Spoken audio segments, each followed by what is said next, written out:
Cristina, bienvenida a Cracks Podcast. Hola, Oso, ¿cómo estás?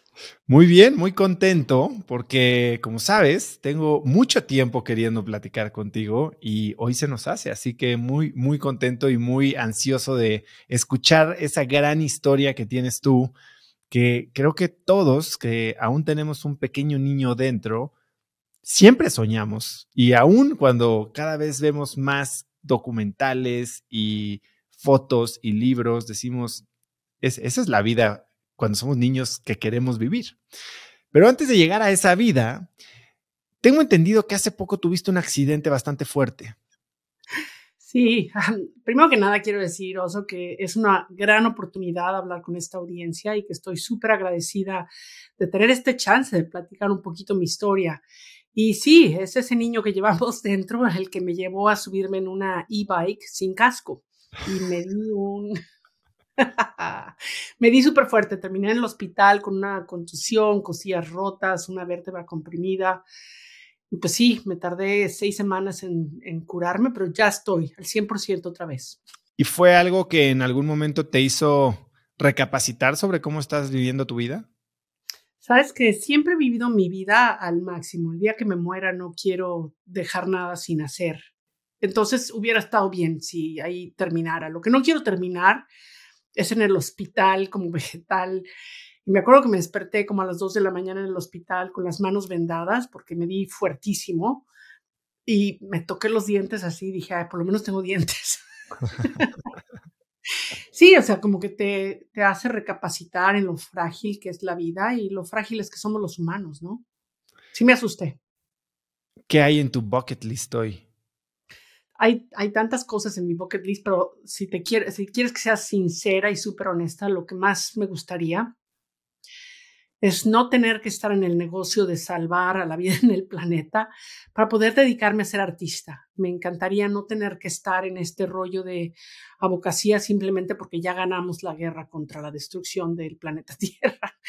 Y creo que no se me va a hacer, pero sí sería mi sueño, yo ser artista. Pero tú eres un artista. ¿Cómo definirías para ti ser un artista? Porque tú lo que haces es arte. Si bien es un arte con propósito, tú eres un artista. Sí, pero sabes que lo que hago, tengo hard drives y hard drives llenos de imágenes que nunca he tenido ni tiempo de ver, mucho menos organizar o tratar. Y tengo muchísimas ganas de tener el tiempo de encerrarme y no hacer nada más que eso. Y algún día, ojalá algún día.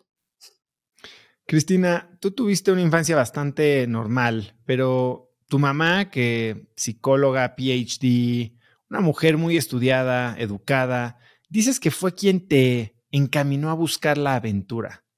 ¿Por qué dices eso? Yo, fíjate que mi mamá es una de esas personas extraordinarias. Cristina Cabello, mi mamá, es súper inteligente, es una gente muy alegre, súper positiva. Y pues por ser de mamá de 5 hijos, me imagino que con mucha experiencia de cómo lidiar con las cualidades y los retos de cada uno, ¿no? Y no es que ella me hubiera animado a que fuera a la aventura, ella me hubiera animado a hacer lo que yo quisiera. Y mi papá era medio a la antigüita, ¿no? Y cuando me fui a estudiar ingeniería bioquímica en ciencias marinas, mi papá era el que decía, ¿sabes qué? Te vas a morir de hambre, que los biólogos no ganan nada, ¿quién te va a contratar? Y eres mujer, ya sabes. Y mi mamá fue la que me dijo, ve y haz lo que tengas que hacer, haz lo que te guste, haz lo que te haga feliz. Y no te preocupes por el dinero va a venir.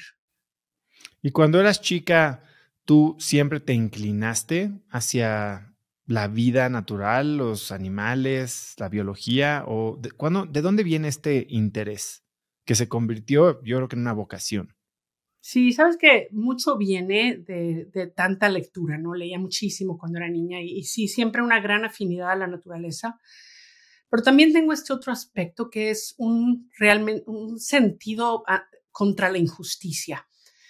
No puedo tolerar el sufrimiento ni de personas ni de animales. Me molesta muchísimo la falta de equidad y todas esas injusticias, especialmente contra el mundo natural, es lo que me motiva, ¿no? Cómo me gustaría poder infectar en los tiempos de COVID, infectar a otros con el reconocimiento y la pasión por la importancia que la vida silvestre tiene en nuestro planeta.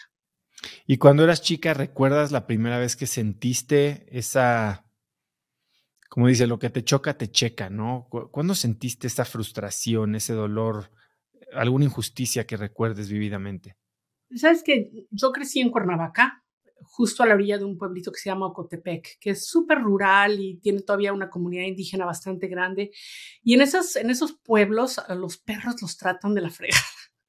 Y siempre, siempre me podía mucho ver a la gente que pateaba un perro, que ves a los animalitos muriéndose de hambre, pero también leía mucho y no sé, cuando tenía como 14 o 15 años, mi mamá estaba haciendo su doctorado y nos llevaba a la universidad y nos dejaba en el jardín mientras se iba a clases. Y me acuerdo un día, no sé por qué tenía un libro de un señor que se llama Paul Ehrlich y él escribió un libro que se llama The Population Bomb, la bomba de la población. Y tú estás muy joven, entonces no te acuerdas, pero en aquellos años en México se hablaba de la sobrepoblación. Éramos ya un montón de mexicanos, de la pobreza, del peligro, ¿no? De que la gente se fuera a morir de hambre. Y cuando yo leí ese libro, me acuerdo que me asusté muchísimo y fue una de las grandes motivaciones de tratar de encontrar soluciones. Ahora, esto es en los años 80, se pensaba que el mar era la solución, que el mar iba a alimentar a la humanidad, es lo que se decía. Y por eso estudié lo que estudié. Antes de entrar a lo que estudiaste, me interesa hacer doble clic en este concepto de la sobrepoblación, porque, bueno, yo me acuerdo de uno de los libros de Dan Brown, ¿no? Que habla Ujú. de esta persona que quiere erradicar parte de la humanidad para precisamente controlar la sobrepoblación. Hace poco leía un estudio que al parecer la ONU está estableciendo como un plateau o una reducción en la tasa de natalidad o en el incremento poblacional para el año 2100. Parece que vamos a ser 11,000 millones de personas. ¿Tú cómo piensas sobre la población y sobre todo, habiendo tantas, como yo lo veo, no hay cantidad de popotes de plástico que nos ahorremos que compense tener un hijo extra? ¿Cómo piensas tú sobre las familias y la sobrepoblación y la conservación en ese aspecto? Sabes que es cierto, es muy, muy cierto lo que dices. Es un tabú muy, muy grande hablar de la sobrepoblación. La gente no quiere que se les instruya en cuántos hijos o cómo organizar su familia. Pero yo me acuerdo cuando estaba chavita viviendo en México que el Banco Monetario Internacional iba a dar un préstamo a México. Y como parte de la condición es que México tenía que hacer algo para controlar el crecimiento poblacional. Y como México, pues somos un país católico hasta la fecha, ciertos temas como el aborto, los contraceptivos eran algo de lo que no se hablaba. Entonces sacaron una campaña que se llamaba La familia pequeña vive mejor. Y tú estás muy joven, tal vez no te acuerdas, pero en todos lados, así, billboards, en la tele, en el radio, hasta en los cartones de leche, ¿no? Era un diseño muy sencillo, era un mamá, un papá de esos de palitos y dos hijitos, uno en cada mano. Y esa campaña tuvo un efecto extraordinario porque gente de mi edad, ya cincuentones, y hace el experimento cuando les preguntas, oye, ¿por qué nomás tienes dos hijos? Te dicen, pues porque la familia pequeña vive mejor. Y es cierto, ¿no? Cada hijo adicional es un costo enorme al planeta. Es otro superconsumidor que va a requerir el consumo de grandes cantidades de carbono, de productos hechos de carbono, ¿no? Y las consecuentes emisiones. Y no hay suficientes recursos en el planeta. Ya creo que hemos sobrepasado la capacidad ecológica del planeta de tolerar tanta humanidad. Entonces, pues es un costo muy alto, ¿no? ¿Cuántos hijos tienes? Tengo dos y un tercero de un primer matrimonio de mi esposo. Un tercero que crié, que lo quiero mucho también, pero no es mío. ¿Y tú por qué tienes solo 2 hijos? Porque la familia pequeña vive mejor. Ahora sí, hablemos un poco de tu formación y para eso me gustaría que me dijeras, ¿quién es Sylvia Earle? La doctora Sylvia Earle es una de las mujeres pioneras de la oceanografía y la biología marina. Y cuando yo estaba en el TEC de Monterrey en Guaymas, primero que nada no tenía ni una maestra mujer, ¿no? Es un área bien dominada por el sexo masculino, porque se trata de ingeniería, de pesquerías, etcétera. Pero en la biblioteca había un libro de Sylvia Earle. Y me acuerdo que la primera vez que lo vi, dije, wow, hay mujeres que se dedican a esto como profesión.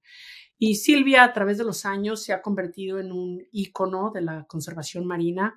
Es una mujer impresionante, tiene más de 80 años, pero todavía bucea, carga sus propios tanques y tiene un espíritu indomable para explorar el mar, para hablar sobre la importancia del mar para la humanidad. Y es encantadora, es simpaticísima. Se ha convertido en una gran amiga, en una gran colega y en una persona que, ¿sabes qué es la mujer que tiene, el humano que tiene el buceo más profundo fuera de un sumersible? Es impresionante, Silvia. ¿Qué profundidad es, sabes? Sabes que te voy a decir mentiras, no estoy segura, pero era algo así como 400, ay no, más 400 metros. La verdad es que no me acuerdo, pero lo hizo en un traje de esos como de los de James Bond. Ajá. Y es tan chiquita, es así como súper petite, que dice que se podía dar vueltas dentro del traje. Cuenta la historia, pero bueno, tiene la razón Silvia cuando habla de nuestro planeta como un planeta oceánico y del cual sabemos muy poco, ¿no? Entonces ella ha dedicado su vida a explorar el mar y hasta la fecha sabemos casi nada. Cuando tú decides estudiar biología marina, ¿qué tenías en mente y qué es lo que descubriste?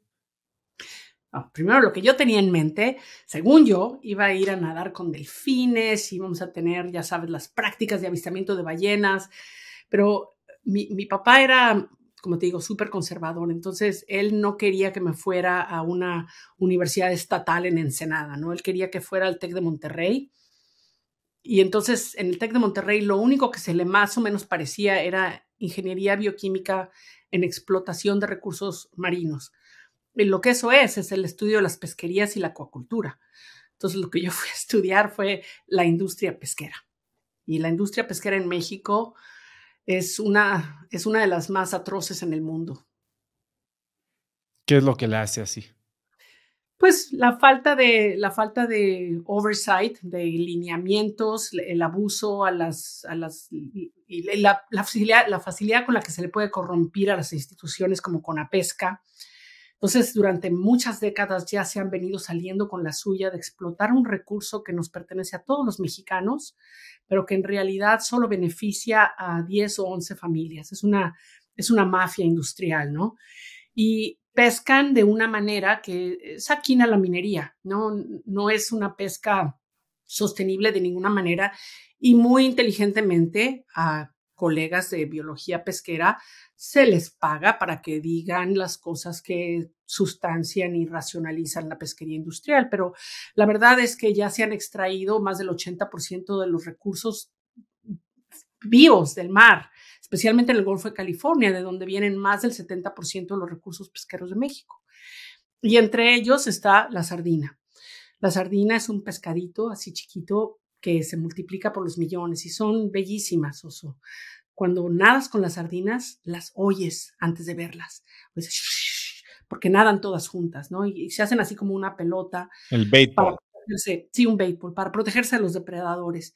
Y eso lo aprovecha la industria pesquera y se las lleva todas de un jalón, ¿no? Entonces extraen miles de toneladas de sardina, que es la fundación de la cadena alimenticia en el mar. Las ballenas azules, los tiburones, los pez vela, todo come sardinas. Y cuando la industria pesquera se las lleva, pues los animales sufren primero, pero también los pescadores artesanales. Entonces, esa es una de las malas, pero tenemos varias otras que te puedo contar. Cuando llegas a un lugar llena, como una joven, llena de esperanzas, de ilusión, y te encuentras exactamente lo opuesto de lo que buscabas. ¿Cuál es el pensamiento que pasa por tu cabeza? ¿Cómo enfrentas que esa es tu vida y tal vez así pinta tu futuro? ¿Qué es lo que pasaba por tu cabeza y qué decidiste hacer? Qué excelente pregunta, Oso. Lo que pasó fue que la otra industria pesquera en México que es atroz es la industria camaronera. Y para los que no sepan cómo se hace, un barco arrastra unas cadenas enormes por el fondo del mar, son unas puertas así de metal pesadísimas y las van arrastrando y esas puertas levantan el fondo marino y, bueno, destruyen todo, ¿no? Destruyen el fundamento del fondo marino para coger unos cuantos camarones. Es casi aquí como, imagínate que estuvieras tratando de agarrar ardillas en el bosque con un bulldozer. Es más o menos así. Y a la hora que salen las redes y las ponen en cubierta, es un montón de animales muertos, desde tortugas marinas, estrellas de mar, erizos, todo lo que te puedas imaginar. Mantarrayas, no mantarrayas, rayas. Y por cada 9 kilos de animales muertos, sacan 1 kilo de camarones. Lo peor que tiene la industria camaronera es que al remover el fondo marino de esta manera, se liberan enormes cantidades de dióxido de carbono de regreso a la atmósfera. Es una industria atroz. Entonces, todos los que comemos camarones somos un poco partícipes de eso y tenemos que estar conscientes de tomar otras decisiones. Pero me acuerdo la primera vez de estudiante que me tocó ir de observador en un barco camaronero y por primera vez vi pues así el descuido con el que se regresan al mar toneladas y toneladas de animales muertos. Y me pareció atroz. Y me acuerdo haber pensado, no quiero tener nada que ver con esto. No sabía qué iba a hacer, pero sabía que no quería ser parte de eso. ¿Y dejaste la universidad? No, me recibí.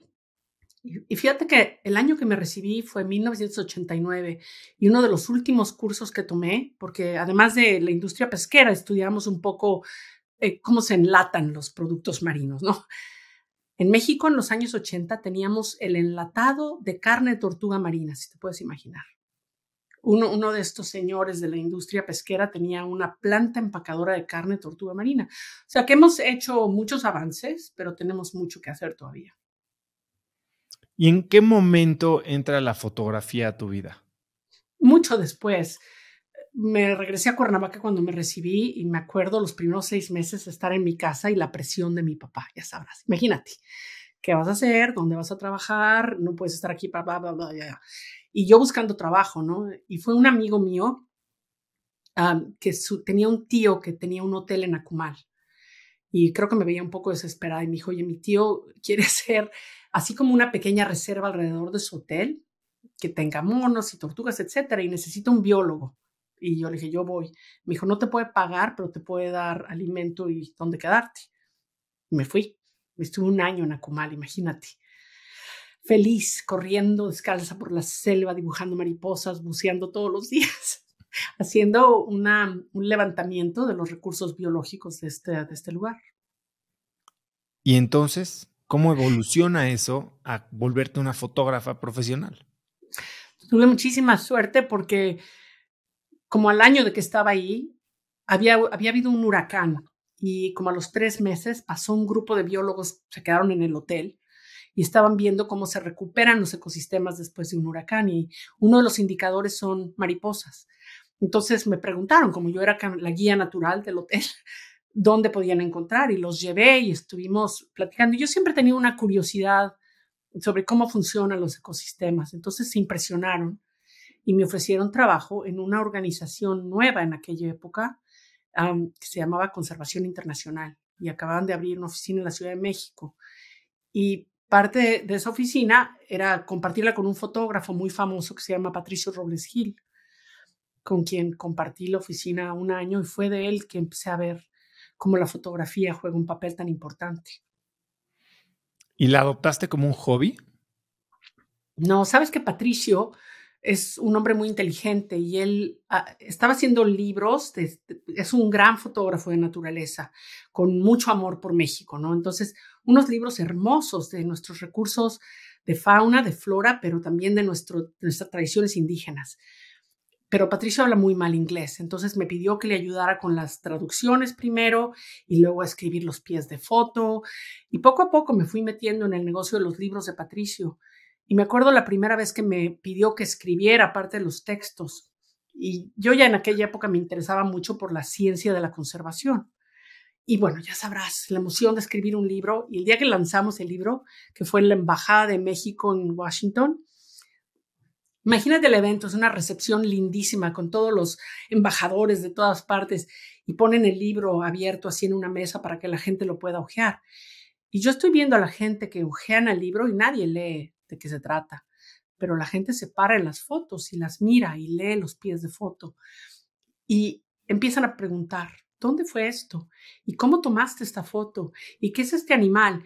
Y eso fue para mí un momento así de, wow, si quieres llegarle a la gente y los puedes hacer que empiecen a tener esa curiosidad, es una gran cosa, es una gran herramienta. Y por eso me interesé en la fotografía. ¿Y lo pensabas como un complemento a tu carrera en el rol que estabas tomando en ese momento, o en algún momento visualizaste saltar y hacer un cambio de carrera? ¿Cómo? La pregunta aquí en realidad es, ¿cómo se vuelve uno un fotógrafo profesional que puede vivir de la foto, pero además de la foto de naturaleza? Esa primera curiosidad de darme cuenta de lo poderoso que es, me tomó otros 10 años, Oso. No fue hasta tiempo después que ya me había casado y me había ido a vivir a Estados Unidos que a mi ex esposo es alemán, entonces todo tiene que documentarlo, ¿no? Entonces la cámara para él era, ahora sí que como la gente que le toma fotos a su comida, así es él, ¿no? Y yo no sabía nada de cámaras, usaba unas Nikon FM2 viejísimas, pero yo se lo empecé a cargar, ¿no? Y empecé a jugar con la cámara. Y me tocó en una ocasión, porque me casé con el presidente de la Organización de Conservación Internacional y brinqué, haz de cuenta que a las grandes ligas de la conservación y empecé a viajar con él. Terminamos en una aldea en la Amazonía y tomé un par de fotos con esa cámara jugando, o sea, ni saber qué hacer, ¿no? Cuando regresamos, había un museo, el Museo de Historia Natural de Houston, y ellos tenían una exhibición de los artefactos de esa aldea, ya sabes, penachos de plumas y lanzas y flechas, y necesitaban fotos. Entonces mi ex esposo les mandó las cajitas de esas Kodak amarillas, ¿te acuerdas? Con todas las transparencias, y escogieron las mías, Oso.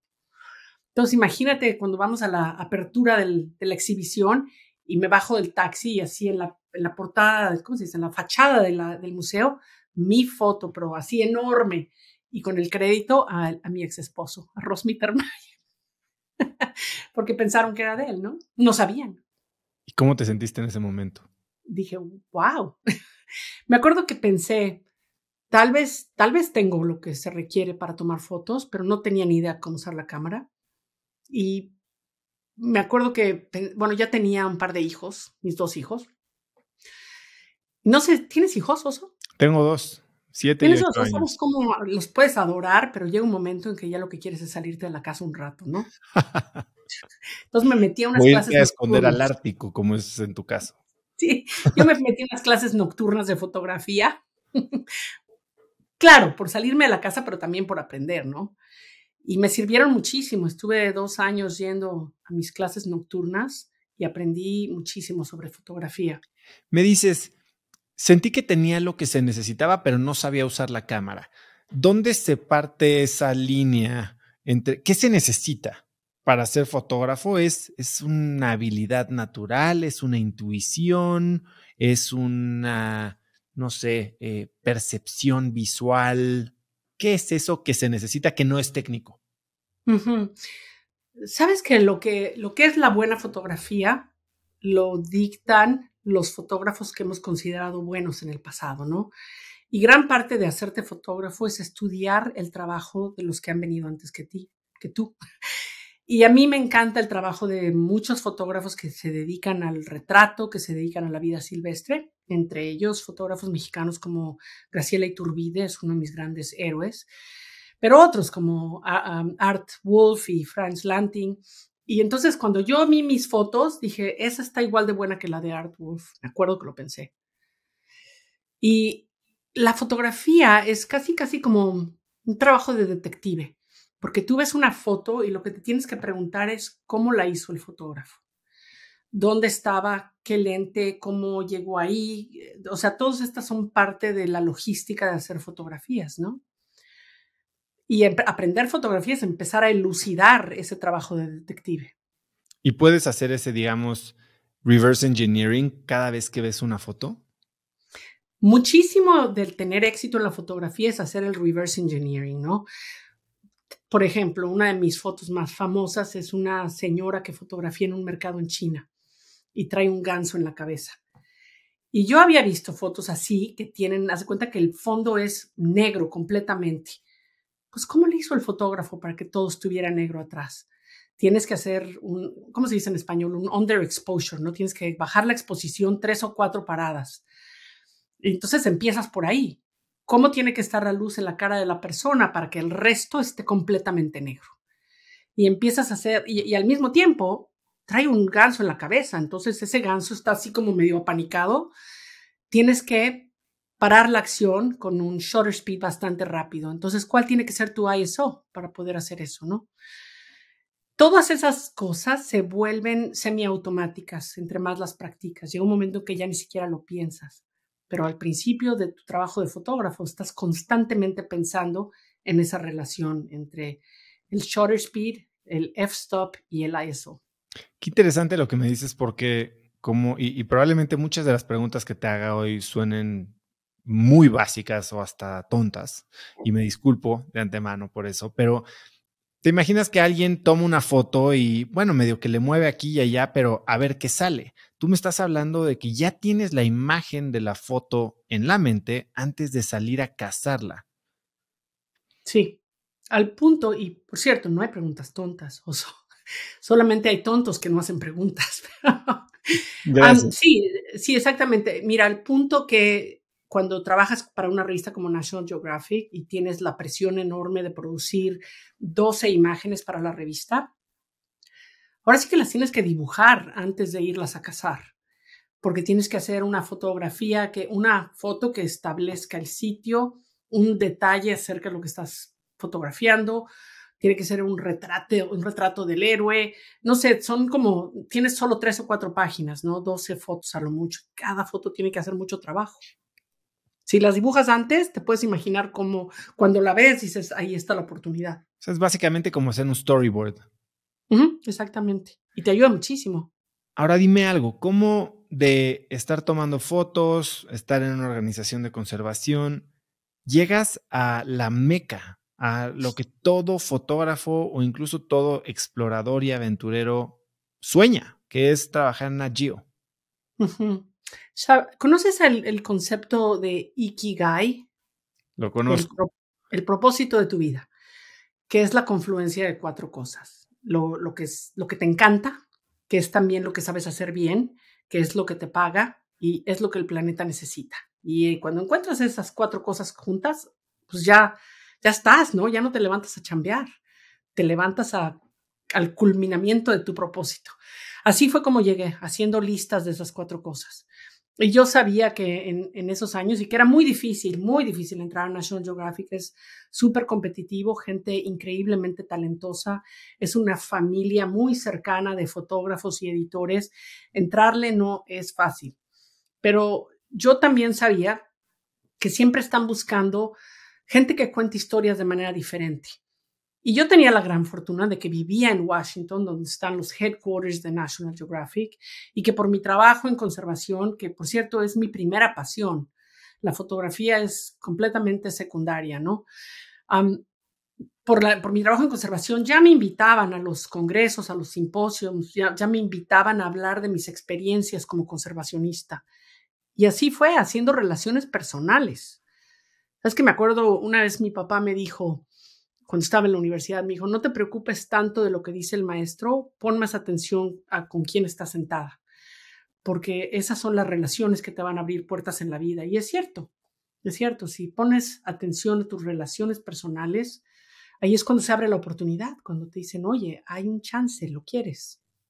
¿Y cómo fue ese primer chance para entrar a National Geographic? Me hice muy amiga de varios fotógrafos, entre ellos uno que se llama Joel Sartore, que ha hecho un trabajo lindísimo con un proyecto que se llama El Arca, donde él ha ido a los zoológicos a fotografiar todas las especies. Es como un requiem, un registro de las especies de nuestro planeta. Y justo ayer que salió el reporte de la IUCN de la biodiversidad que hemos perdido en los últimos 40 años, desde 1970, cuando yo era una niña, hasta ahorita hemos perdido 69% de los, no lo puedo ni decir, de las especies del planeta. En fin, Joel y yo nos hicimos amigos y el primer paso para entrar, fíjate, hay varios pasos, ¿no? Hay muchos fotógrafos, unos que solamente entraban a la agencia de fotografía de National Geographic, que vende a otras revistas, a libros, y los que son los fotógrafos en asignación, assignment fotógrafos, esos son la culminación. Y ellos son los únicos que se pueden llamar fotógrafos de National Geographic. Es un editor el que te llama y te dice, aquí hay un montón de dinero para ir a hacer esta historia. Los demás solamente somos contratistas, ¿no? Y Joel fue el primero que me dijo, mira, ven a ver si te aceptan en la agencia. Y así fue como entré, primero en la agencia. Y luego, haciendo más amigos con fotógrafos, empecé la Liga Internacional de Fotógrafos Conservacionistas y ahí fue que conocí a Paul Nicklin. Y yo contraté a Paul para hacer un trabajo en la península de Yucatán y yo fui de su asistente. Y ahí él me empezó a contratar de asistente de sus assignments. ¿Y cómo es este proceso de ser un fotógrafo de in-house de National Geographic? ¿Te dan X cantidad de dinero? ¿De cuánto dinero estamos hablando por un proyecto que te encomiendan? ¿Y cómo piensas en estructurar ese proyecto? ¿Qué implica en términos de organizar una expedición? ¿Qué se necesita? ¿Cuánta gente va? Que termine en una foto. Son buenísimas preguntas. ¿Sabes qué ha cambiado mucho durante los años? Yo empecé como asistente de Paul, ayudándole con cosas así como haciendo el presupuesto, haciendo la propuesta, el equipo, el storyboard. Todo eso se hace a través de un editor. Y National Geographic tiene extraordinarios editores, que es como el coordinador de la orquesta, ¿no? El editor es casi siempre la persona que se imagina de qué se trata la historia. Entonces, te pueden llamar y te pueden decir, oye, estamos pensando en una historia del Golfo de California, ¿te interesa? Y por ahí empieza la conversación. A veces el fotógrafo es el que dice, encontré una mantarraya gigante y quiero hacer esa historia. Y hay una línea, una jerarquía de aprobaciones que llega hasta la directora de fotografía, que es Susan Goldberg, que es la que decide lo que va a ir en la revista cada mes. Una vez que se ha aprobado tu historia, que tienes más o menos idea de qué se va a tratar, pues te tardas meses haciendo investigación. ¿A dónde vas a ir? Tienes los permisos, tienes guía, si hay que llevar un traductor, es de invierno, es de verano, cuántas veces tienes que regresar. Muchas veces cuando viajas con tanto equipo necesitas carnets especiales para pasar tu equipo por... No sabes, es una cantidad de papeleo enorme y es muchísimo ir y venir con la editora. Tú le mandas tu trabajo, nunca fotos preparadas en Photoshop, ¿no? Le mandas las fotos así como salen de las cámaras y ella te va diciendo, o él te va diciendo, vas bien, vas mal, esto necesita tener un poco más de drama, o regresa y fotografía esto otra vez, tiene que ser algo más limpio. Y te regresa al campo. Te regresa al campo, y muchas veces desde el campo es donde ahora ya que tenemos comunicaciones digitales, y te dice, sabes que esto está medio aburrido, hay que tratar de hacerlo otra vez. Lo que no se puede hacer en National Geographic es posar a la gente, pedirles que hagan algo, o por lo menos en mis tiempos no se podía. Y o de alguna manera manipular la situación, ¿no? Entonces es muy difícil. Y ya el momento o el proceso para tomar una fotografía digna de una portada de National Geographic en campo, en submarino o en el Ártico, o ¿cómo es? A ver, últimamente ya tenemos más oportunidad de ver estos documentales más behind the scenes, como pasan meses trepados en un árbol, ¿no? ¿Cómo lo viviste tú? Cuando fui asistente de Paul, él era el que tenía la presión de hacer las historias, pero yo tenía mucha oportunidad de disparar fotos detrás de su espalda, ¿no? Lo más importante que un asistente de fotografía puede hacer, y créeme que es un trabajo muy enriquecedor y muy importante, es apoyar al fotógrafo que está on assignment. Y el error que muchos jóvenes hacen cuando se ganan la oportunidad de ser asistentes es tratar de ser protagónicos, ¿no? No puedes. La asignación es de alguien más. Entonces yo aprendí muchísimo viendo a Paul trabajar y apoyándolo, ayudándolo a hacer sus historias. Y cuando por fin fue turno mío de ser la fotógrafa en asignación, que fue a la Antártida, como fotógrafa submarina, haciendo trabajo, bueno, casi todo el día en el agua, fotografiando pingüinos, etcétera, pues ya te sientes preparado, ya sabes de qué se trata. Y el proceso es esperar, te metes, cazas, esperas a que la situación sea correcta. Lo más importante en la fotografía es la luz. Entonces, si encuentras una situación que te interesa, lo más importante es esperar el momento en que la luz te favorezca, ¿no? Si tienes esa opción. Para mucha fotografía de naturaleza, pues de eso se trata, de levantarse a las 4 o 5 de la mañana y estar en posición antes de que se levante el pájaro o antes de que llegue el oso, ya estás listo, ¿no? Y créeme, hemos tenido asignaciones. Una de las que hice con Paul fue aquí con lobos en la Columbia Británica. Nos pasamos 3 meses escondidos detrás de un blind y vimos a los lobos 2 veces. O sea, te pasas muchísimo tiempo esperando que ojalá lleguen en el momento para tomar una foto maravillosa. ¿Y cómo matas el tiempo? Para esa asignación me leí, ¿qué son? 5 libros de Game of Thrones. Sí, tienes que tener una paciencia y una, ¿cómo se dice? Endurance, ¿no? La habilidad de tolerar el frío, el hambre, los mosquitos, el miedo. ¿Cuál crees que Y haya sido la situación más extrema o más incómoda, más retadora, vamos a decirle, que tuviste que sobrevivir, para conseguir una foto? para mí la más difícil, para Paul, mi esposo, es muy fácil porque él creció en el Ártico, ¿no? Entonces él tiene toda una cultura de vivir en el hielo y en el frío, para él se le hace nada. Pero para mí, hicimos una asignación para él trabajando para National Geographic y yo trabajando para la sociedad que tiene un programa que se llama Pristine Seas en Groenlandia. Y era una historia acerca de, en los años 80 todavía se formaba un puente de hielo entre Canadá y Groenlandia. Y a través de ese puente viajaban los esquimales, los Inuit, de Canadá a Groenlandia con sus trineos de perros. Ahorita ya ese puente no se ha formado desde hace 30 años, ¿no? Pero hay unos lugares en el norte de Groenlandia donde todavía se hiela el mar. Y entonces a eso fuimos con los Inuit, con los esquimales en sus trineos, 3 semanas a ver con ellos cómo llegan a la orilla del hielo a cazar, porque es ahí donde consiguen su sustento para todo el año, ¿no? Y fue dificilísimo porque duermes en tiendas de campaña en el hielo y aunque estés con tu sleeping bag, pues estás en el hielo y es como dormir en concreto congelado, ¿no? Me acuerdo que me dolían todos los huesos. Imagínate que es una planicie así de hielo, entonces para ir al baño, o sea, ese tipo de cosas, ¿no? Y yo creo que con el tiempo empiezas a entender un poco más cómo tolerar el frío, etcétera. Lo que me pasó fue que se me salió así un pelo de la gorra y mojado se me pegó a la cara y se me hieló ahí.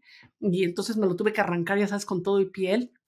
Y hasta la fecha me quedó una cicatriz, pero, o sea, Paul me ve y se ríe y me dice, ay, qué mensa. O sea, cosas así, se me perdió un guante y con una mano medio helada, cosas que pues, nunca me hubiera ni imaginado, ¿no? Y ¿Cómo bueno, fue? Dime. ya llegar ahí a la orilla del hielo y decir, bueno, ahora tenemos que hacer una fotografía subacuática, ¿no? Métete al hielo y desde el agua fotografiar, pues nada más que no hay regadera, o sea, te sales así salada, congelada y así es como te vas a dormir.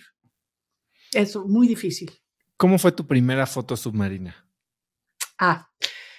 Mi primera foto submarina fue pedida por una organización conservacionista en Belice, que estaban haciendo un trabajo súper importante con indígenas misquitos de la costa de Honduras y Belice, que van a la pesca de la langosta, pero no están entrenados para bucear. Entonces se bucean 10 tanques al día y en un momento u otro les da los bends, ¿no? Y llegas a las aldeas y la mitad de la población está en silla de ruedas porque es súper dramático. Entonces yo estaba trabajando con un científico americano que les está enseñando a los indígenas cómo cazar langostas de otras maneras, ¿no? Los cubanos les dicen casitas, son como, haz de cuenta, como una lámina que ponen en el fondo, las langostas se meten abajo, entonces ya puedes ir a agarrar la que te guste, ¿no? En lugar de tener que bucear. Y me pidió que fuera a hacer eso y yo nunca había fotografiado bajo el agua, entonces le pedí a Paul que me prestara su cámara y así de volada me enseñó cómo usarla y así me metí al agua y la primera foto que hice, y no sé por qué la hice así, pero es un split, es la mitad arriba y la mitad abajo.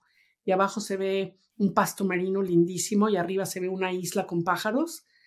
Y me creo que dije, wow, ya encontré mi nueva droga. ¿Dónde tienes esa foto? ¿La tienes impresa? No la he imprimido, es parte de mi colección de fotografías que tengo unas ganas de hacer una colección de NFTs para apoyar la conservación marina. Por Creo ahí que ahí hay un mexicano que hizo un proyecto de NFTs también, de fotografía sumamente exitoso. No me acuerdo cómo se llama, pero lo voy a buscar y te lo voy a mandar. Platícame el nombre, sí, me encantaría platicar con él. Pero es foto urbana Mm, en muy bien. Monterrey. Em, y justo tú hablas de eso, ¿no? De ser fotógrafo y hablas de meterte al mar en el Ártico como si fuera cualquier cosa y salirte mojado, pero dices que es vivir al borde del peligro y todos los días que vas a tomar una foto y especialmente fotografía submarina es firmar un contrato tácito con el mar. Háblame un poco de cuál es esta conversación que tienes antes de cada buceo. Sabes que le tenemos un miedo enorme a lo desconocido, tenemos miedo a los animales grandes y estos son miedos que nos inculcan, ¿no? Creo que la película Tiburón hizo un daño enorme a la psicología humana, pero cuando tú te metes al mar, estás entrando a la cadena alimenticia de un ecosistema del que no eres parte y si no te haces a la idea de que te puede pasar algo, entonces vas a entrar lleno de miedo, lleno de aprensión y es muy difícil trabajar así. Entonces yo desde el principio me hice a la idea que si así es como me toca irme, sabiendo que todos nos vamos a tener que ir un día u otro, pues está bien, ¿no? No pasa nada. Entonces es un contrato tácito que dice, soy parte de la cadena alimenticia, si me toca mi día, me toca. ¿Y es así como manejas el miedo en otros aspectos de tu vida? Tal vez el miedo a dejar de vivir lo tienes asimilado. ¿Qué hay de los otros miedos en tu vida? Sabes que el miedo más grande que tengo, y lo tengo súper presente, es el miedo a lo que estamos haciendo con nuestro planeta y del sufrimiento humano que ya estamos viendo. Estas ondas de calor en India y en Pakistán, donde la gente se está cocinando viva, ¿no? Las inundaciones, las tormentas, ese sufrimiento en un planeta que nos da tanto, que tiene la posibilidad de mantener a la humanidad de manera correcta y lo hemos abusado. Eso es lo que me da más miedo, porque el planeta Tierra va a seguir. Es bien posible, como seguimos, que la humanidad desaparezca. Pero los últimos 100 años de la humanidad no van a ser nada felices ni nada cómodos, van a ser como ya lo estamos empezando a ver, ¿no? Desastres naturales, guerra, escasez, y eso me da miedo, Quiero sufrimiento. regresar un poco a tu experiencia como fotógrafa profesional. Dices que es un deporte competitivo dominado por hombres. ¿Cómo sobreviviste en este ambiente? ¿Cómo no solo sobreviviste, te volviste pues una de las fotógrafas o la fotógrafa más seguida de National Geographic? Sabes que hasta la fecha es una profesión que tiene un sesgo muy masculino, aunque cada vez hay más mujeres que le entran. Sabes que la competencia de fotografía de naturaleza más prestigiosa del mundo es la BBC. Ayer la ganó una mujer, una amiga mía, Karina Agner. Se ganó todo el pay. Y eso me da mucho gusto, pero somos pocas, no hay muchas mujeres que hagan esto. En mi vida, de las dos discapacidades más grandes que he tenido, una es ser mexicana y la otra es ser mujer. Ser mujer ha sido mucho más difícil que ser mexicana en esta profesión. ¿Por qué lo dices? Hay, porque, porque hay muchas preconcepciones que dicen que esto es para hombres, que es peligroso, que es pesado, que es complicado, técnico, y es muy difícil hacerte así de buena que puedes competir con los hombres en lo técnico, o sea, en el producto final, ¿no? Y no se trata de competir, sino simplemente de que tu trabajo sea así de bueno. ¿Y cómo has luchado contra esa percepción? Porque más allá de ser buena en tu trabajo, hay muchas ideas que descalifican cualquier cosa que hagas si no encaja con tu manera de pensar. ¿Cómo superaste ese obstáculo? Sabes que yo siempre me he apoyado muchísimo en saber, en lo profundo que tenemos los mexicanos en el arte. Tenemos una tradición artística milenaria. Tenemos una de las tradiciones más grandes de arte en la fotografía, desde lo, ¿cómo se llama?, precolombiano hasta ahorita, fotógrafos, pintores, gente como Frida Kahlo, como Manuel Álvarez Bravo. Para mí, saber que los mexicanos somos buenísimos para el arte es súper confortante. Decir, de eso no me tengo que preocupar. Ser mexicana es una ventaja. Te da un lente muy diferente de cómo ves las cosas, los colores. Es como no tener miedo de ser artista, ¿no? A mí eso me encanta. Lo de ser mujer y mexicana, casi que es como un superpoder cuando entras a estos ámbitos muy masculinos, porque de entrada te descartan, ¿no? ¿Qué va a ser esta? No es reto, no es amenaza, ¿no? Y mientras no te estén poniendo atención, tú tienes la libertad de trabajar y a la hora que se trata de enseñar los resultados. En National Geographic hay una tradición que se hace todos los años. Todos los fotógrafos se juntan en enero a un simposio de 3 días. La culminación del evento es solo para fotógrafos de la revista. Tienes 3 minutos para presentar tu trabajo en progreso. Works in Progress se llama. Y son solo tus colegas. Y es ahí donde tú demuestras lo que estás, porque mucho de eso no se publica, ¿no? ¿Y cómo se vive ese momento? ¿Es un momento de camaradería y compañerismo o es un evento o momento de cutthroat? Sabes que son súper, te apoyan muchísimo. Se hace por alfabeto, antes que nada. Entonces te toca junto con Nick Nichols, que es uno de los grandes fotógrafos, Paul Nicklen, Cristina Mittermeier, o sea, y tienes que hacerlo 3 minutos y te sientan, ¿no? Entonces no puedes, tienes que poner las pilas y enseñar lo más fuerte de tu trabajo, que creo que es muy buen entrenamiento, porque como dicen, desde el jugo sabes los limones, ¿no? Entonces ya saben quién eres. Por el jugo sabes los limones. ¿Qué presentaste la última vez? La última vez presentamos trabajo que hicimos en Hawái y no era mi asignación, era la asignación de Paul, pero yo estuve tirando con él. Vivimos en Hawái casi 1 año y entonces enseñé parte de mi trabajo que pues, nadie lo había visto nunca y qué bueno, ¿no? El trabajo de Paul, excepcional, buenísimo, salió en la revista, lindísimo, pero qué bueno tener la oportunidad de demostrar lo que también tú hiciste. Dices que Paul, además de ser un extraordinario fotógrafo, tiene un don con los animales. Háblame de eso. Yo creo que porque creció en el Ártico y creció con los animales, tiene una calma. Y para ser buen fotógrafo de naturaleza tienes que tener calma y paciencia. En el momento en que tú empiezas a perseguir un animal, lo único que le vas a fotografiar es el culo, mientras corre lejos de ti. Entonces tienes que sentarte a esperar a que el animal te acepte, por curiosidad se acerque o que te pierda el miedo, ¿no? Y Paul tiene todo eso. Vienen los animales cerca. Es increíble. Un día estábamos en Dominica fotografiando cachalotes, puras hembras. Las hembras son así como un matriarcado, entonces la mamá tiene el bebé, pero todas las tías le ayudan y se toman turnos se meten muy, muy profundo a alimentarse, porque comen calamares, ¿no? En la profundidad. Y el bebé se tiene que quedar arriba, porque no puede nadar esa profundidad. Entonces, aprovechas que no están todas las mamás grandes para acercarte y fotografiar al bebé. Bueno, a este bebé le dicen la sirenita, Ariel. Quería jugar. Entonces se le acerca a Paul y empieza a cogerlo de la pierna, así con su boca, a morderle la pierna.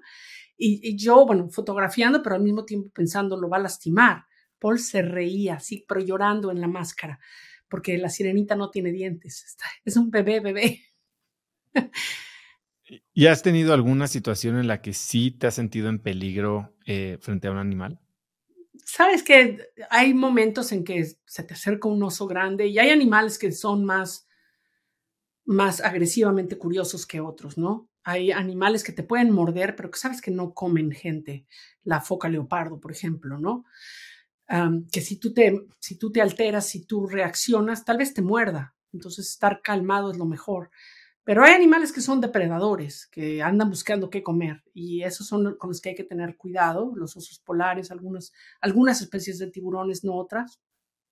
Pero yo nunca me he sentido así como que ahí vienen por mí, como que hay que tener cuidado, hay que estar pendiente, no hay que hacer nada estúpido.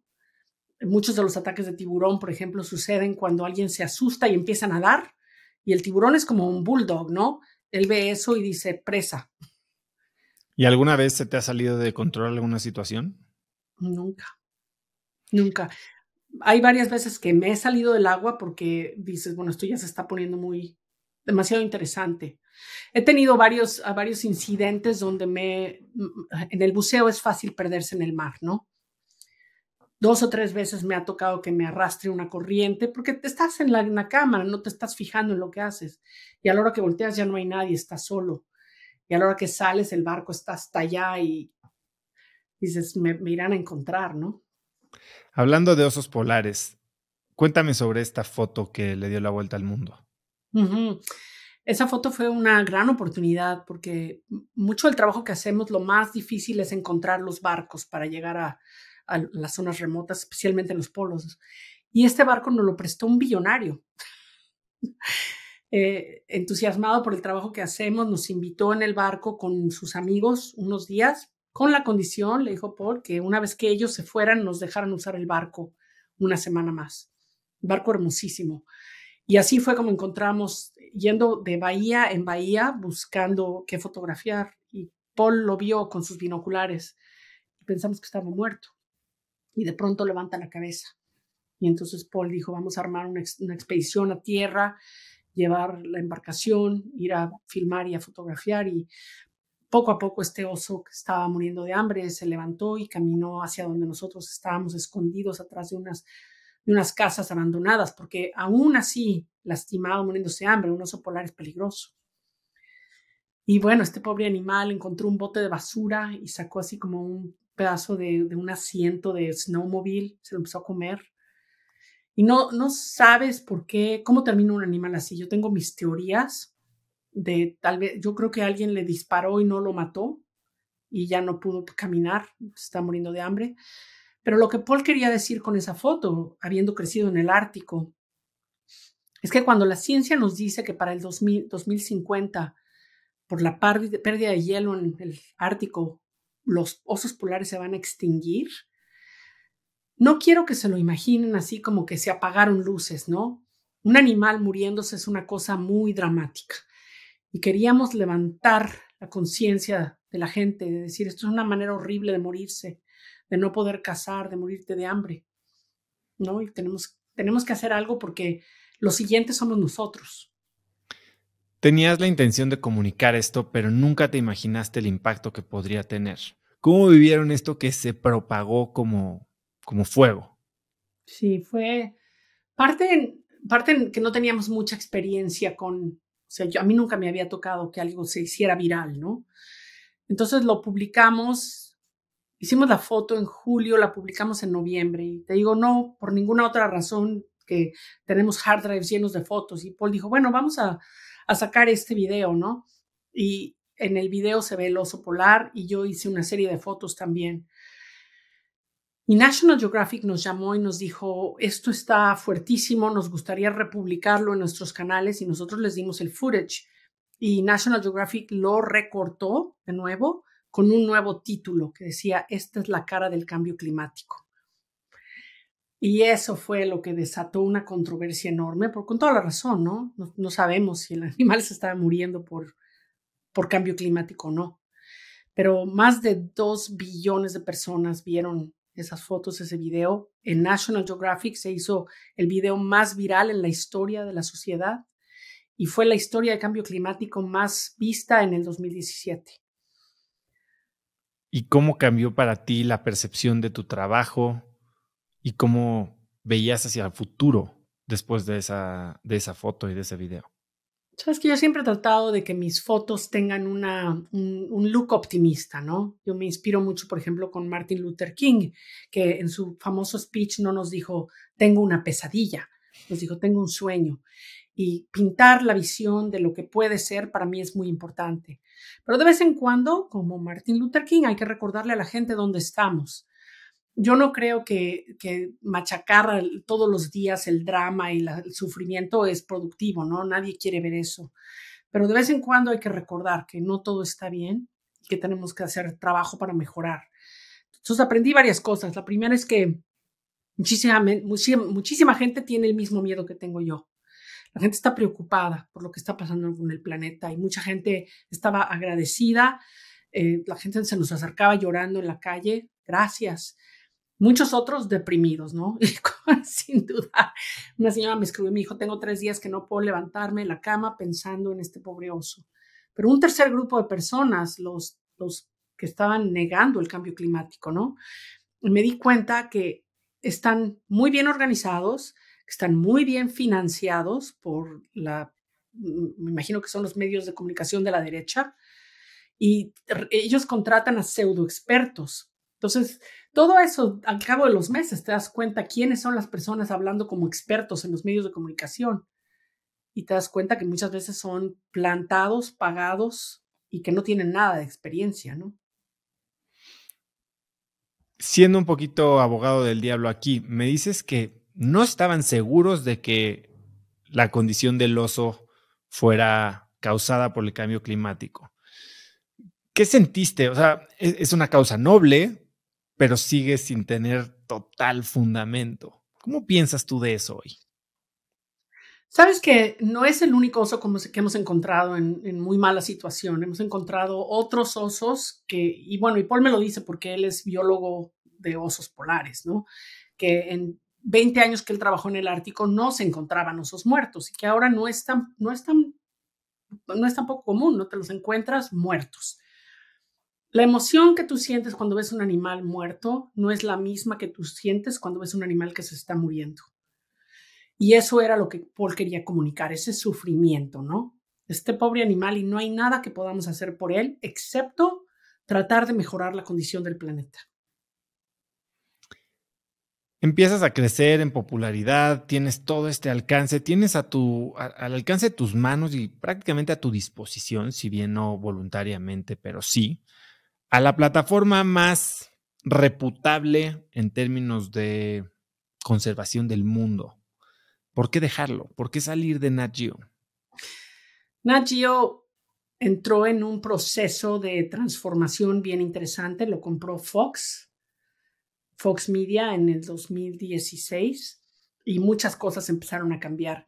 No era que cambiara la dirección editorial o que se metieran a decir nada, simplemente se acabaron los presupuestos. Tú me has preguntado antes cuánto cuesta ir en una asignación. Entre $100,000 y $300,000, a veces hasta $1,000,000, si lo que vas a hacer es algo que requiere ir en un submarino, no sé. Se empezaron a acabar los presupuestos y me acuerdo que hicimos una historia sobre orcas en Noruega y el presupuesto que nos dieron era tan pequeñito que no nos alcanzaba. Entonces yo tuve que hablarle a un amigo mío mexicano que tiene mucho dinero, vive en Los Ángeles, y le dije, oye, Richard, ¿quieres venir con nosotros en una asignación de National Geographic? Él se cree fotógrafo y explorador, ¿no? Y dije, si pones $50,000, pues te invitamos, vente. Y sí, fuimos con él y se la pasó súper bien, vio las orcas en el agua, etcétera, pero para nosotros es muchísimo más trabajo tener un huésped, ¿no? Y luego me quedé pensando, ¿por qué estoy levantando fondos para National Geographic?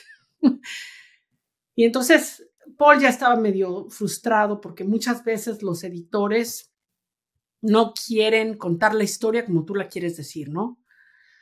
Hicimos una historia de manatíes en Florida que se trataba todo acerca del mal uso del agua, de cómo se están contaminando los acuíferos por los campos de golf y las albercas. No, eso no es lo que queremos decir. Mejor vamos a hablar de la historia natural de los manatíes. Entonces, para mí, si no es apuntar el dedo a los problemas y a las soluciones, entonces, ¿para qué contar la historia? No es puro entretenimiento. Entonces nos salimos, fue Paul el que quiso salirse y él fue el que me dijo, vamos a hacer nuestra propia organización. Y en este cuarto, en el 2014, nació Sea Legacy. Y para este momento ustedes ya sabían que tenían un propio canal de distribución a través de sus redes sociales personales. ¿Cuál era el objetivo inicial de Sea Legacy? Me acuerdo que fue como en el 2012 que Instagram empezó a coger correntía, como dicen en mi tierra. Y nosotros empezamos a postear y en aquella época National Geographic nos daba el password de su plataforma. O sea, tú podías postear. La única regla era que tenías que esperar 3 horas entre fotógrafos para postear. Y Paul tiene además de ser un fotógrafo excepcional con un cuerpo de trabajo que es muy atractivo, tiene una cosa así para las matemáticas. Entonces, estaba obsesionado con ver cómo crecen las audiencias, ¿no? Si haces A o haces B, recibes este tipo de resultado. Entonces, Paul se disparó a 7,5 millones de seguidores. Y yo, bueno, atrás de él, para las mujeres es mucho más difícil, pero 1,5 millones no es nada malo, ¿no? Y como que ya para qué necesitas a National Geographic, que te puedes tardar hasta 2, 3 años en contar una historia, en traer las fotos, y luego está en la revista un mes y se desaparece. Entonces nosotros queríamos contar historias de las que pudiéramos ser campeones, que tú te encuentres al científico, al conservacionista, que es el que lleva la bandera y que lo puedas apoyar con la historia. Y eso es de lo que se trata Sea Legacy. Mi hija, Juliana, que tiene 25 años, alguien le preguntó, ¿qué es Sea Legacy? Y le dijo, está en el nombre. De lo que te acuerdas que descubrieron en esos primeros días de crecer su cuenta, ¿qué les funcionaba? La gente quiere aprender. Cuando tú estás haciendo tu scrolling, que todo el mundo lo hace, estás viendo fotos y de pronto ves algo que te llama la atención, quieres saber más, quieres saber dónde es, de qué se trata, y a mí me frustra muchísimo hasta el momento, ¿no? Porque no me dicen nada. Entonces nosotros queríamos contar historias y que la cuenta fuera una manera de compartir conocimiento. Imagínate que el planeta Tierra es una nave espacial que nos lleva navegando a lo largo del universo. No tiene piloto. ¿Quién maneja esto? Pero si queremos entender cómo sobrevivir en el planeta Tierra, tenemos que saber cómo funciona. Y entonces los biólogos, ese es nuestro trabajo, ¿no? De decir, esta es la función de las ballenas, para eso sirven los calamares, cuáles son las relaciones, ¿no? Y queríamos que fuera algo que no fuera tan pedante, ¿no? Que fuera accesible, que fuera divertido y que la gente se sintiera con la oportunidad de comentar y preguntar. Y creo que ha funcionado.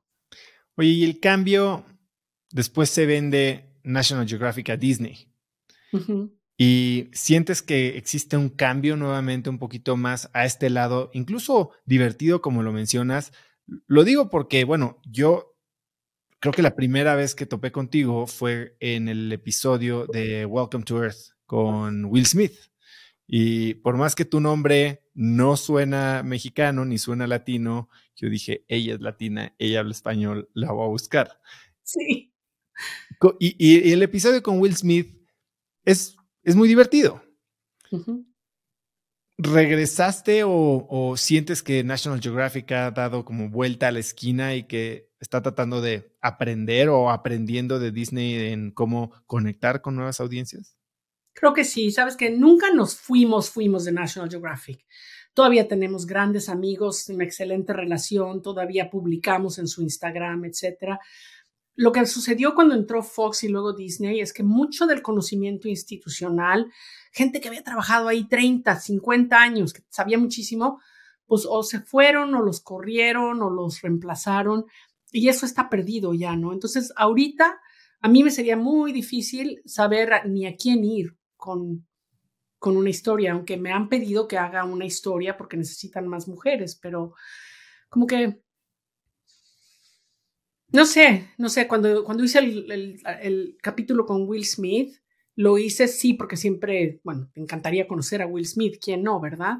Y porque tenía todo ese sesgo de conservación. Y dije, bueno, es una excelente manera de alcanzar una audiencia más grande con un programa muy divertido. ¿Cómo fue trabajar con él?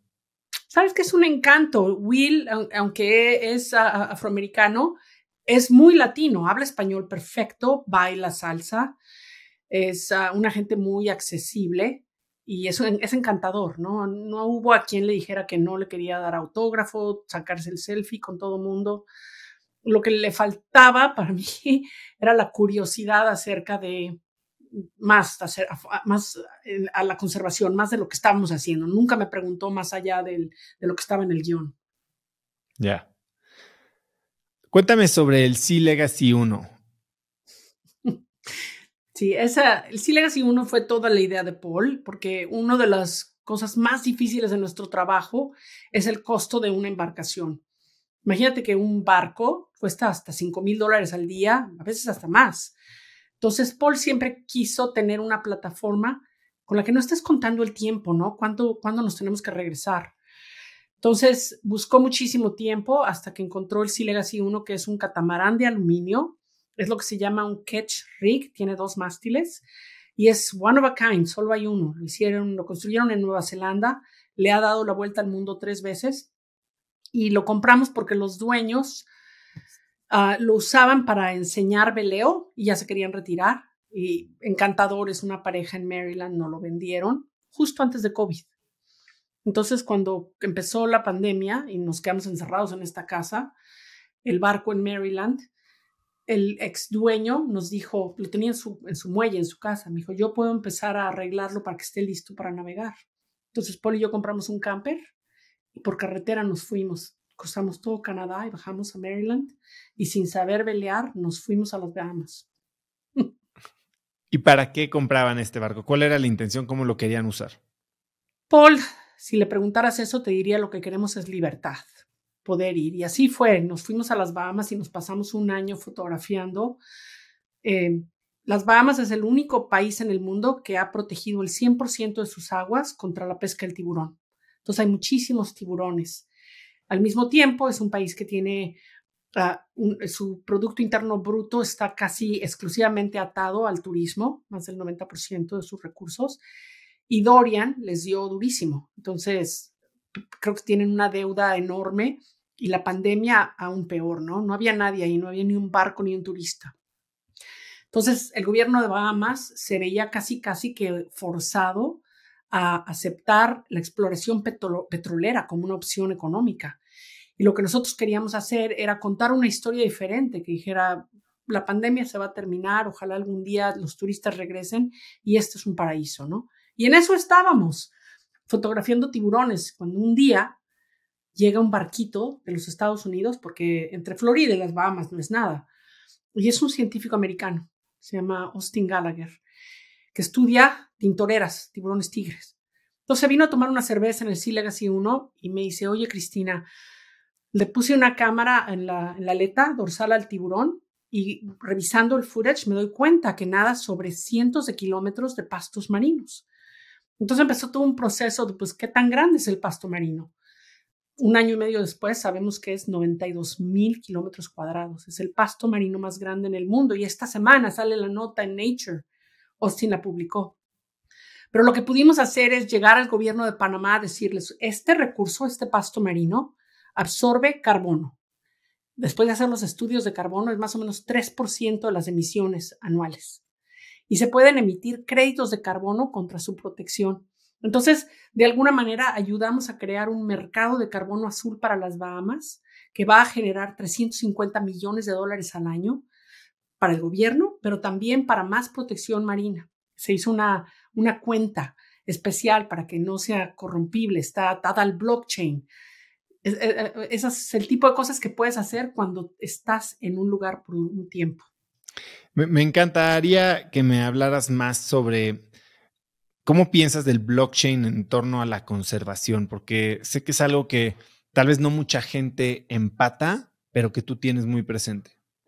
Súper presente por una variedad de cosas.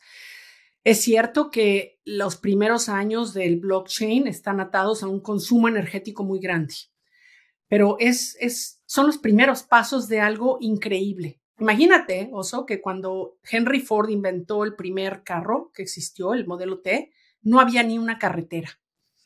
Todo tiene un principio. Lo que el Web3 y blockchain nos permiten es la primera vez en la historia de la humanidad que tenemos las herramientas para descentralizar el poder del gobierno estatal, de los gobiernos de los estados y de los bancos, que de alguna manera u otra nos tienen a todos en su yugo, ¿no? Imagínate poder llevar transacciones financieras con dinero que es nativo al Internet, sin tener que pedirle permiso a tu banco, sin que te cobre intereses, sin tener que A mí me parece que la participación en la economía mundial de todo el mundo es una cosa súper importante. Si tú piensas quién ha destruido el planeta, pues son los bancos los que financian los proyectos mineros y petroleros, etcétera. Entonces, poder descentralizar ese poder para que la gente pueda decidir qué es lo que tiene valor, se me hace fenomenal. Y esa idea de que a través de blockchain, a través de cripto, a través de Web3, podemos reasignar el valor de las cosas a lo que realmente tiene valor, que en este caso es la naturaleza, es una de las mejores oportunidades que tenemos de salvar nuestro planeta. ¿Conoces de algún proyecto que ya lo esté implementando el día de hoy?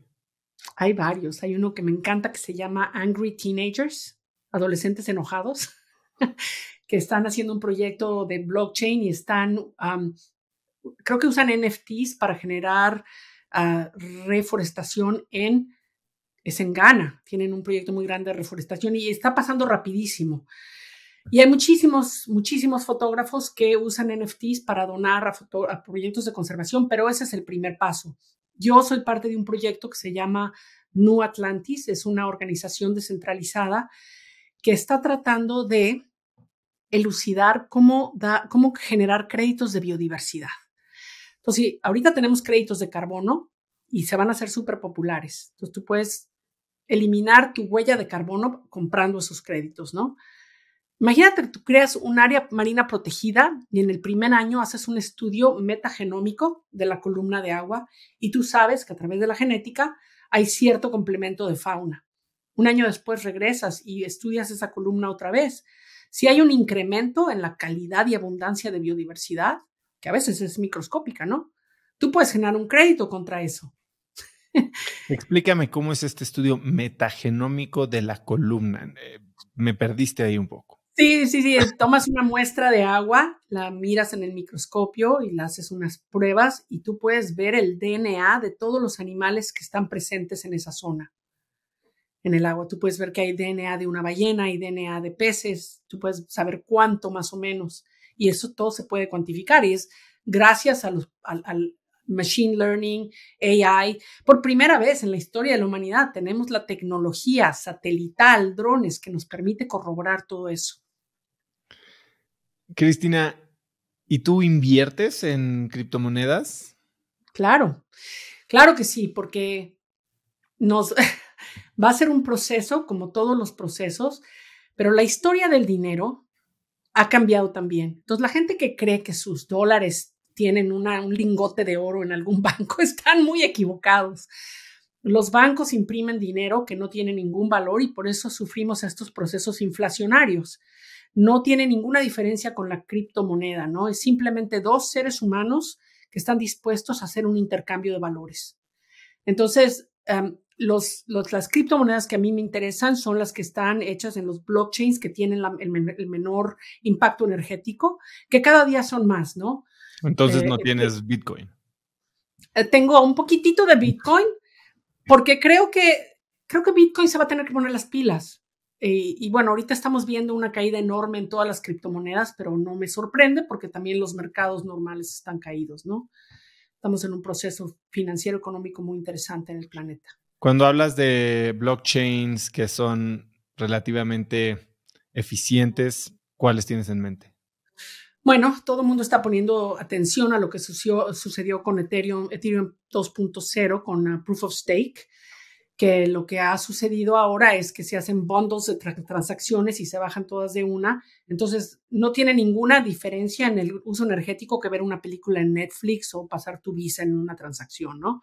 Entonces, ese ya no es un argumento.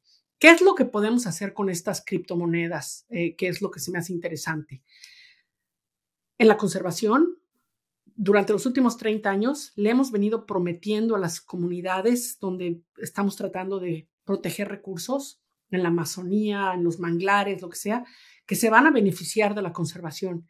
Y nunca hemos podido darles parte del beneficio porque no tienen cuenta de banco, porque ahora simplemente les puedes hacer una transacción porque la conservación de los recursos que ellos están protegiendo tiene que tener un valor.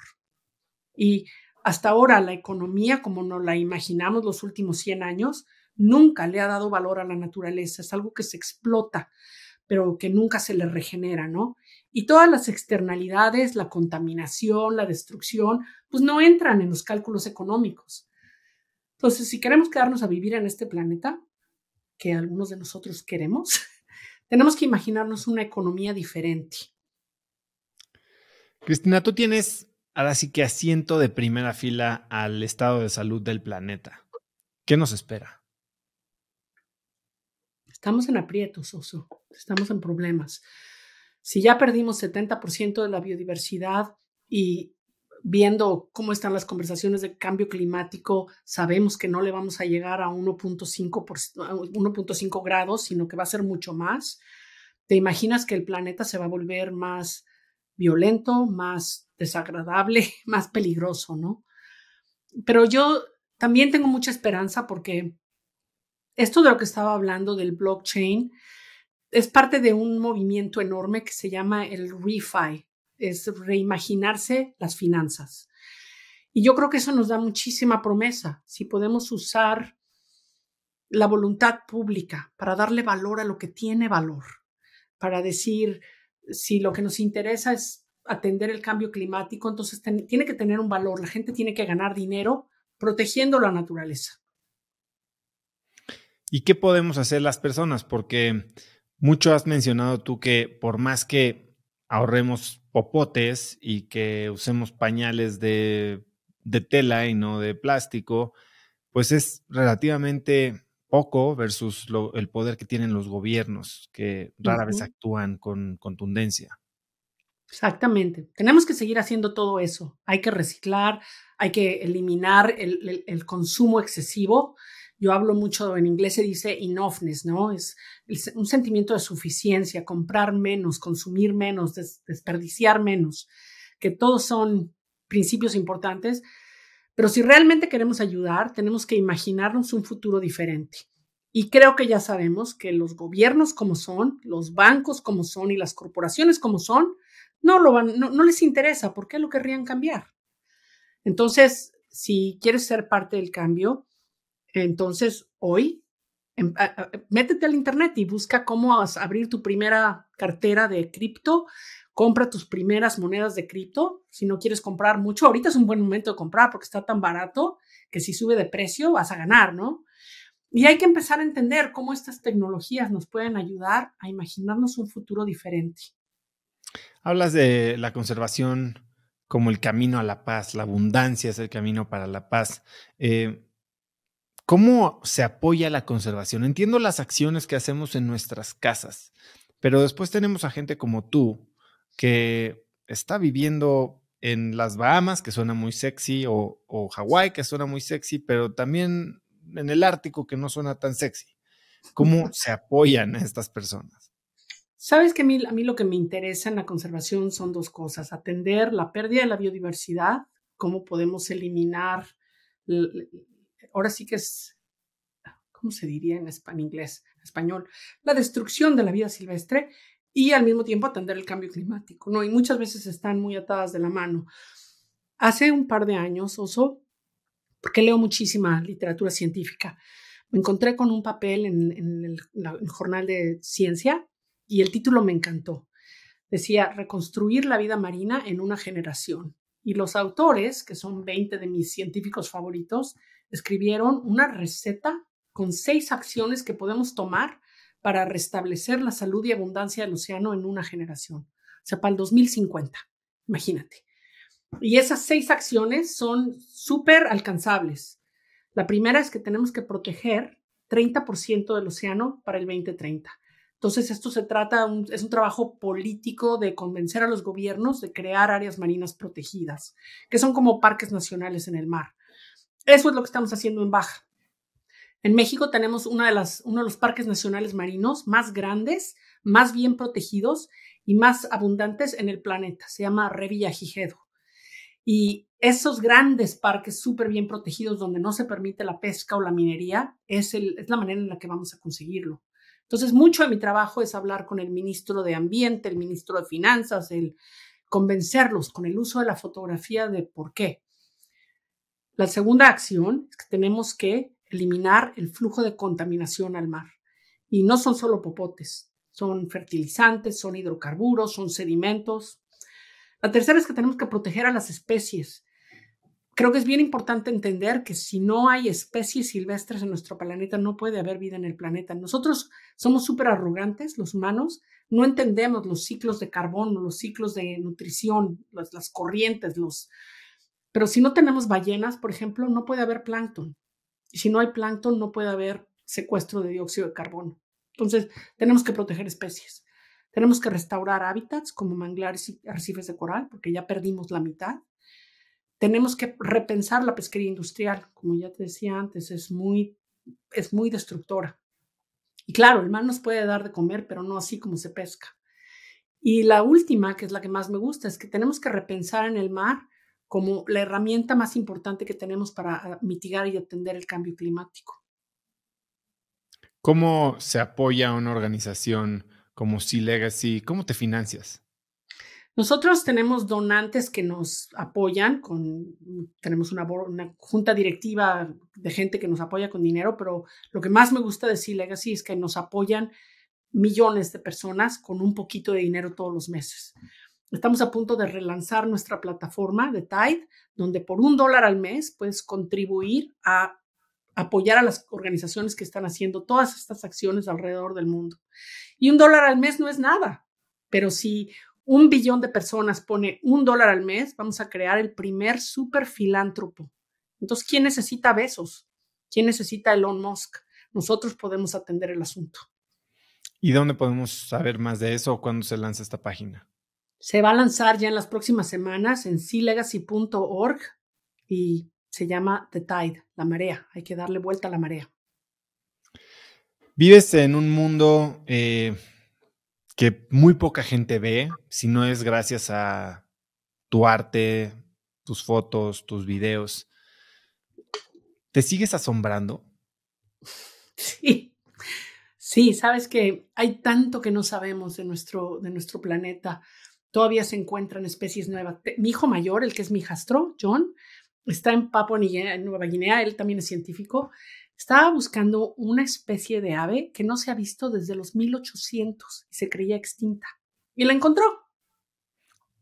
A mí este tipo de cosas me dan muchísima esperanza, ¿no? Que no sabemos nada de nuestro planeta y hay tantos misterios, tantas maravillas, pero hay mucho que todavía me gustaría ver.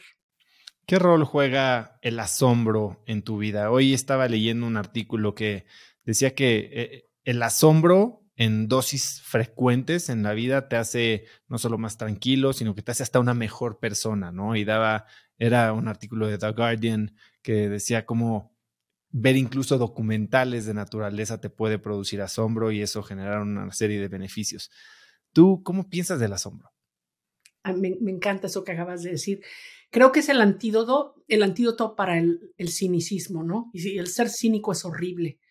Entonces, la gente que es cínica, que ya cree que no hay solución, que cree que todo es una falacia, pues pobres de ellos, ¿no? A mí vivir con asombro y tener curiosidad, y ahora sí como empezamos el podcast diciendo, cuando eres niño y todo esto te encanta y te asombra, en algún momento de nuestra vida, un maestro o un padre o un cura te lo quita a escobazos, ¿no?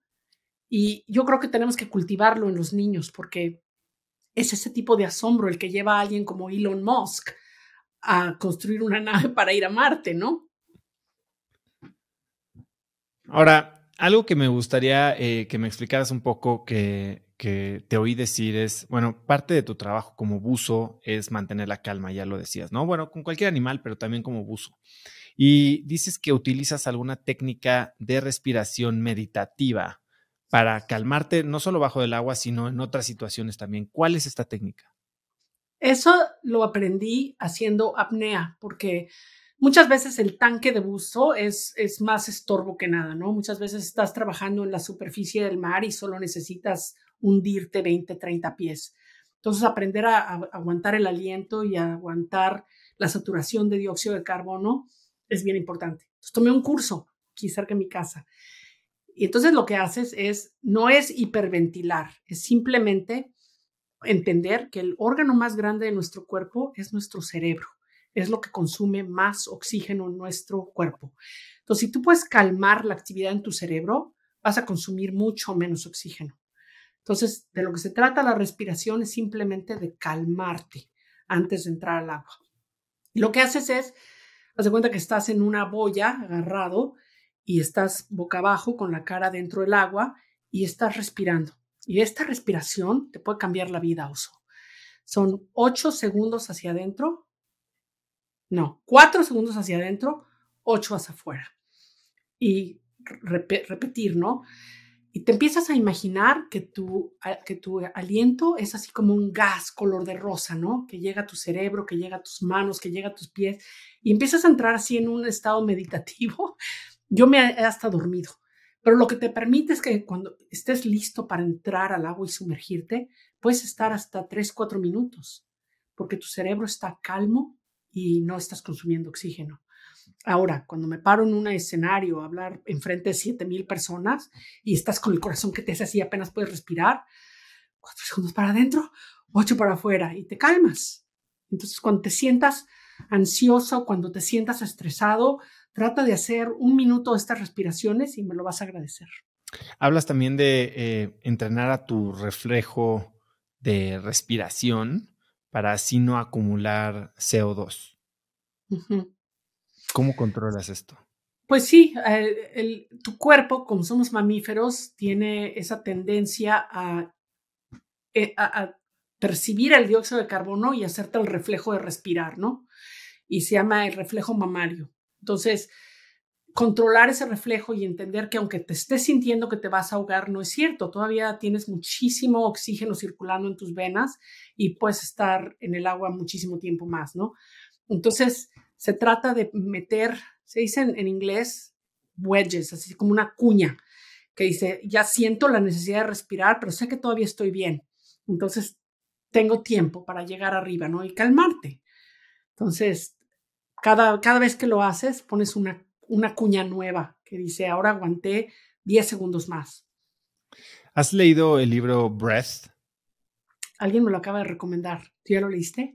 Ya lo leí, es buenísimo. Habla de muchas técnicas de respiración, pero justo me llamó la atención lo que dices en los tiempos, ¿no? Habla de cómo muchos de los mantras y de los rezos tienen un tiempo de 5,5 segundos por 5,5 segundos, pero algo que dicen es controlar la exhalación. Es justo lo que dice sobre el CO2. Mucho más importante cómo exhalas que cómo inhalas. Y Ujú. tú tienes esta relación 2-1 que me parece va muy alineado a lo que dicen en ese libro. Si no lo has leído, te lo súper recomiendo.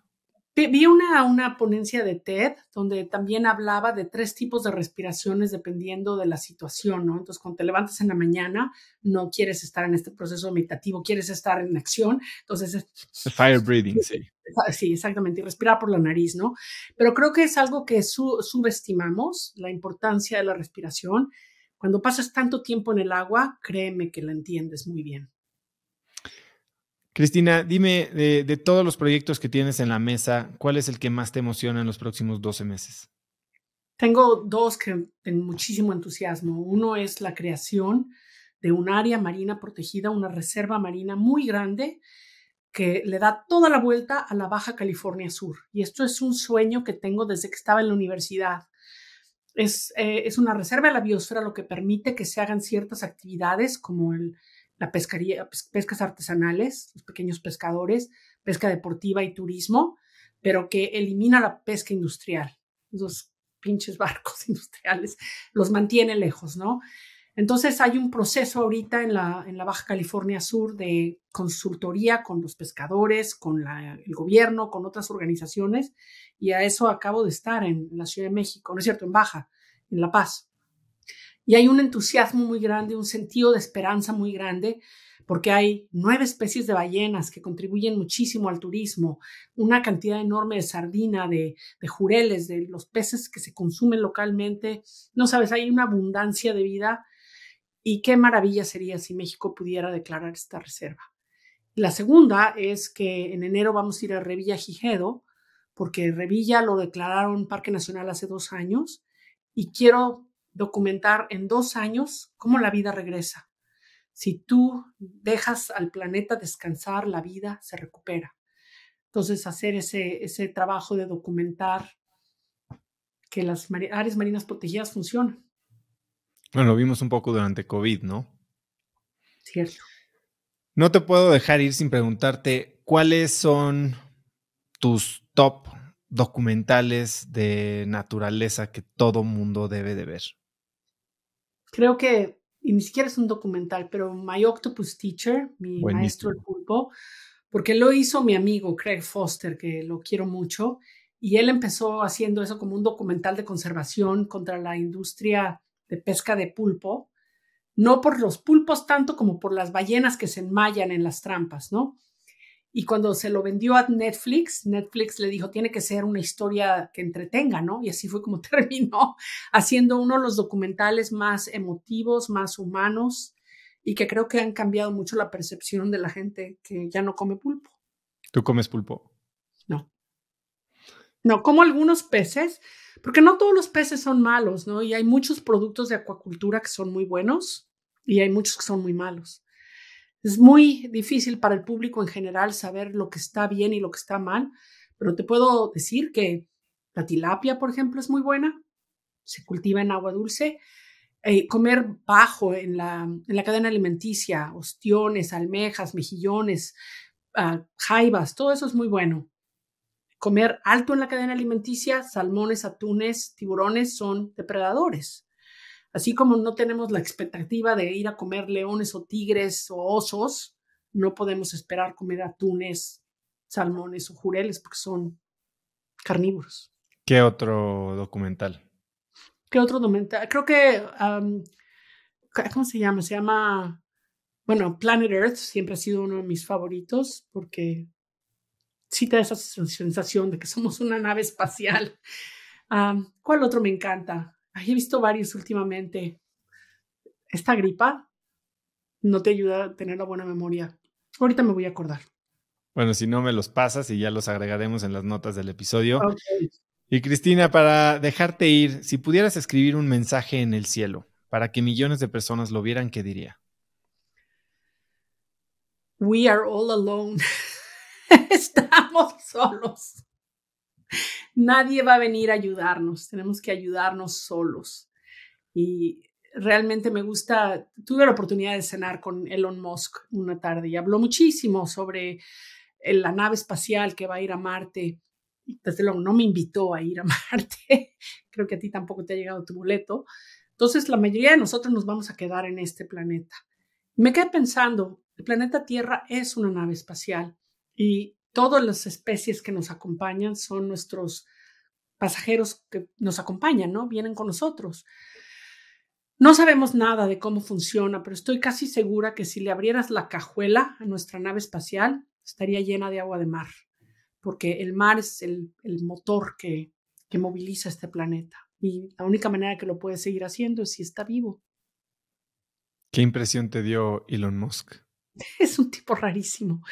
Creo que tienen razón cuando dicen que está en el espectro de autismo, no tiene facultades sociales muy buenas, cero interés en la gente sentada alrededor de la mesa. Pero bueno, un hombre muy inteligente con unas ideas muy innovadoras, ¿no? Que ojalá él las usara para bien. Pues Cristina, ha sido un verdadero placer y privilegio tenerte aquí. Eres una crack. Te deseo todo el éxito porque tu éxito creo que va a ser nuestro éxito, como bien lo dices. ¿Dónde puede la gente, bueno, seguirte a ti, apoyar a Sea Legacy? Sí, Legacy es una de las cosas que más me enorgullece. Aunque no quieran donarnos $1 al mes, sigan la historia porque ojalá les entretenga, van a aprender muchísimo. Mi arte está en una página web que se llama miti.art, porque nadie puede pronunciar Mittermeier, entonces me dicen Miti. Miti.arc. Art, Art. arte. Miti.art. Y Y se en medios vende. sociales. Se vende. Se vende, sí. Sí, porque yo vendo mi arte para apoyar la conservación. Por ejemplo, ayer o antier vendí una pieza nueva que me encanta, que está hermosísima, que la hice en las Galápagos, sin querer echarme porras, está muy bonita. Se vendió por $15,000 que van a apoyar a las organizaciones en Baja que están estableciendo esta área marina protegida. Entonces me da mucho orgullo poder usar mi arte de esa manera. Increíble. Y seguirte en Instagram, @Miti, ¿no? Con doble T. @Miti, sí. ¿Ese es el mejor lugar? Ese es el mejor lugar. Si les interesan un poquito más mis rants enojados de política y de medio ambiente, en Twitter, que soy Mittermeier. Y en LinkedIn, pero qué raro está LinkedIn, ¿no? Todo el mundo es millonario, experto en todo y, sí, y sí, sumamente exitoso. Rarísimo, pero bueno, hay que estar en todos los medios, así que también estoy ahí. Donde no me vas a encontrar es en TikTok. Yet. O sea, Legacy sí está en TikTok y es que no tengo tiempo. Me encantaría tener más tiempo, pero las cosas serias en las que trabajo, por ejemplo, ahora voy a ser guest editor de CNN para una serie que hacen que se llama Call to Earth, que me encanta, ¿no? Tener esa plataforma enorme para hablar de algunas de estas ideas. Pues Cristina. Y bueno, Rolex, ahora soy embajadora de Rolex, entonces Rolex me abre muchísimas puertas con el Washington Post y demás. Increíble. ¿Algo que quieras agregar? Nada, que me da muchísimo orgullo ser mexicana, que nuestro país también está en problemas ideológicos más que nada y que tenemos todavía la oportunidad de que sea uno de los países más influyentes en el mundo y en Latinoamérica. Te lo puedo decir porque he visitado más de 130 países y mi favorito es México. Pues muchísimas gracias por tu tiempo, Cristina. Oso, gracias a ti y estás muy lindo, te pareces a un osito. Gracias. Y me encanta haberte conocido, tus preguntas son tan llenas de asombro y curiosidad, de verdad que muchísimas gracias. Gracias a ti. La vida de Cristina está hecha de las fantasías que todos tuvimos de niños. Si te gustó el episodio, compártelo con alguien usando el link cracks.la/198. También sigue Cracks Podcast en Spotify y obvio suscríbete en YouTube, youtube.com/crackspodcast para que más gente nos pueda encontrar. Mencióname en Instagram o Twitter con la lección que te llevas del día de hoy como @osotrava y no olvides saludar a Cristina en Instagram como @miti. Puedes encontrar links a todo lo que mencionamos Cristina y yo en las notas del episodio en cracks.la/198 y antes de irte no olvides que ya puedes comprar mi libro en físico, Haz lo que importa con el método de productividad y diseño de vida DMS en Amazon México, en Busca Libre en Colombia y en todas las librerías de México, así como escucharlo en Vic. Y segundo, no olvides registrarte para que te llegue mi newsletter todos los viernes de Cracks, un correo muy corto con 5 cosas que creo que pueden ayudarte a tener una vida más productiva o a empezar una conversación interesante este fin de semana. Son decenas de miles de personas las que lo reciben cada semana y los comentarios son increíbles, así que puedes recibirlo totalmente gratis registrándote en cracks.la/viernes. Eso es todo por hoy, yo soy Osotrava y espero que tengas una semana de cracks.